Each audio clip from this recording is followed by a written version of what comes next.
State Representative Sharon Wylie from the 49th District, America's Vancouver. This is the last week of session. Are you excited? I am. One of the things that's happening this week is all the budgets and everything is coming out. There were some issues with the transportation budget and the transportation package, but I hear that those have been resolved. And so you have some good news for us.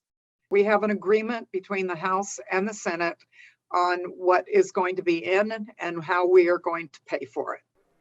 I think the most important part for me is my team over in the House, Democrats, spent a year listening to people from all over the state, and the final package reflects what we heard from a variety of people and interest groups throughout the state. We met with 101 interest groups and 90 different meetings that were longer than an hour.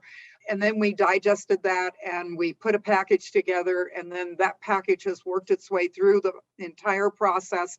It's made some changes, but the underlying values that we went in with are reflected in that. And the important things that we heard were take care of what you have. So there's a huge, unprecedented amount of money going into maintenance and preservation. Number two, do it in a more fair and equitable way. Pay attention to people that have been badly impacted by prior packages and ways of doing business.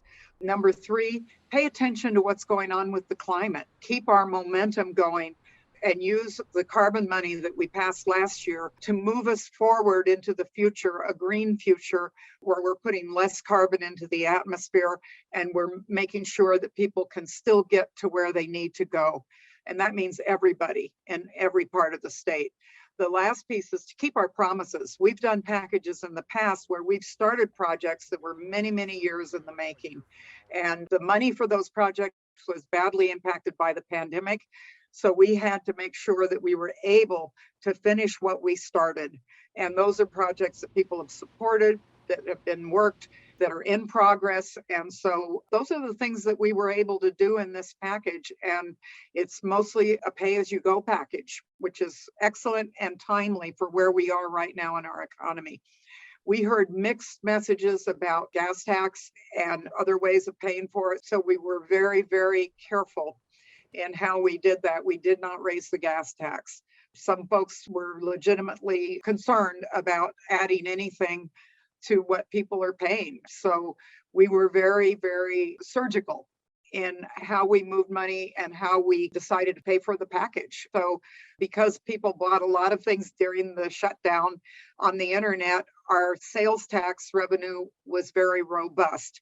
Mostly our transportation system is funded by gas tax, and it can only be used for highways. All the other little fees that some people find annoying and hard to pay sometimes all pay for all the other things we need, like taking care of people that can't drive and that are disabled, making sure that there's a transportation system for everybody. So we were able to transfer $2 billion from our operating fund that is based on sales tax into transportation, which is similar to what other states do. But it meant that we could finish what we started and keep our promises.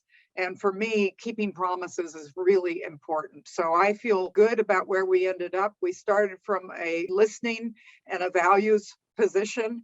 Nothing's perfect. Nobody got everything they wanted, but we moved ourselves in the right direction. We moved to take care of the challenges of climate change.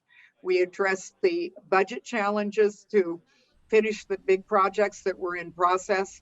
We are taking care of what we have, and that means our I-5 bridge over the Columbia River that needs to be replaced. So that's a replacement bridge that's really important to our region, to the state, and the folks in the rest of the state recognize that.